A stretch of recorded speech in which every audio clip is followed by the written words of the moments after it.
સવારમાં ફ્રી થઈ અને આપણે મૂકી દીધું છે પંચીબેન માટે બદામવાળું દૂધ. પંચીને પાટો આવેલો હતો તો થોડુંક પગમાં અશક્તિ જેવું લાગતું હતું, તો રોજે રોજ હમણાં થોડું એને બદામવાળું દૂધ અમે દઈએ છીએ.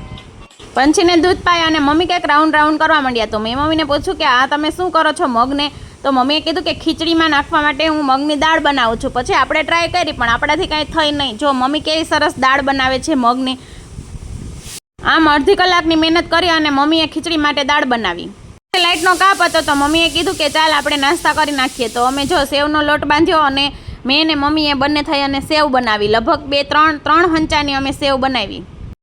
અમારી રિયાને સ્કૂલે બહારના નાસ્તાની મનાય છે, તો વિચાર્યું કે સેવ અને એવું કંઈક થોડું બનાવી દઈએ તો રિયાને લંચમાં પણ લઈ જવાય અને બધાને જમવામાં પણ ચાલે. અને જો પાણીપુરી કે ભેળ કે એવું કાંઈ ઘરે બનાવવું હોય તો ઘરની સેવ હોય તો સારું પડે ને. સેવ બની ગઈ અને પછી વારો છે તીખા ગાંઠિયા બનાવવાનો. તીખા ગાંઠિયા બની ગયા એટલે અમે લોકોએ ચેવડો બનાવી લીધો. અમારો વિડીયો ગમે તો લાઇક કરજો, શેર કરજો અને સબસ્ક્રાઈબ કરજો.